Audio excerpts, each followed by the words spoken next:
اهلا وسهلا بحضراتكم. معاكم دكتور انجي مجدي، اخصائيه العلاج الطبيعي، دبلومه التغذيه العلاجيه جامعه القاهره، عضو الجمعيه المصريه لدراسات السمنتيشن.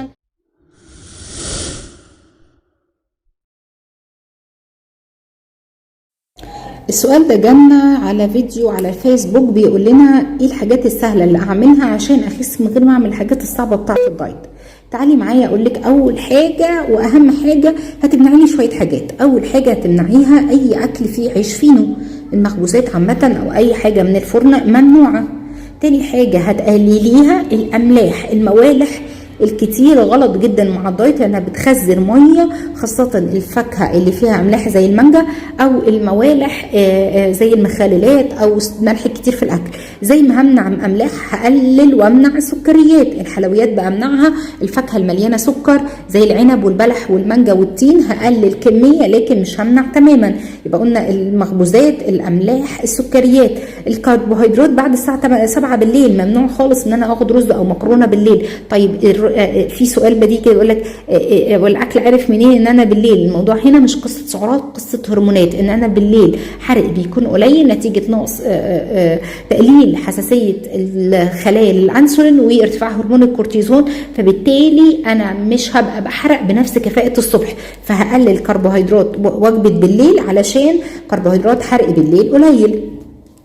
اي مشروبات طاقه او مشروبات غازيه زي البيبسي والكولا والحاجات دي كلها كده مقاطعه واحنا مانعينها، فهمنعها عشان اوصل لشكل وجسم مظبوط. اي اكل سريع، جانك فود، تيك اواي، المشوي، المقليات اللي شاربه زيت، لكن اللي اقدر اخدها المشويات اقدر اخدها بكميات معايا في الدايت عادي جدا من اكل الشارع.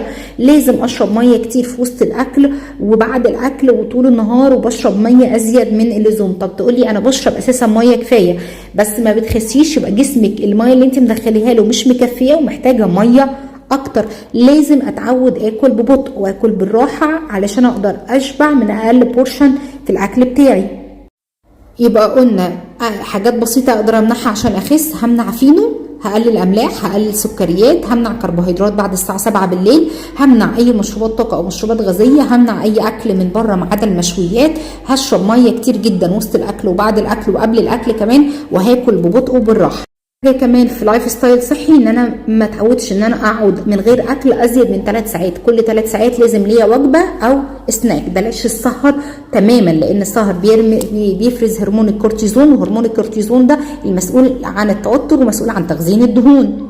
ما تفضلش قاعد على طول، لازم تتحرك على الاقل نص ساعه ل 45 دقيقه كل يوم. اوعى تنسى الميه، محدش بيقول لي اخس او اظبط جسمي وانا مش بشرب ميه لاني اساسي في حرق الدهون. اوعى تفوت وجبه الفطار. الناس اللي بتاخد قهوه وتقول انا فطرت، لازم افطر كويس لان هو اللي بيحفز اجهزه الجسم على الحرق وبينشط الحرق طول اليوم. اوعى تتحشى عشاء تقيل زي ما قلنا، انام خفيف وقلل الكربوهيدرات بعد الساعه 7. اوعى توصل لمرحله الشبع وتقفل بطنك ويحصل لك التخمه. كل وجبات كتير قليله ولا تاكل وجبات تقيله كتير في مدار اليوم. نومك لازم يكون مظبوط، النوم اساسي في الحرق وتظبيط مواعيد النوم بتاعتي اساسي عشان ارفع معايا الحرق. حاجات بسيطه لو عملتيها انت مش محتاجه لا الدكتور ولا ورقه دايت.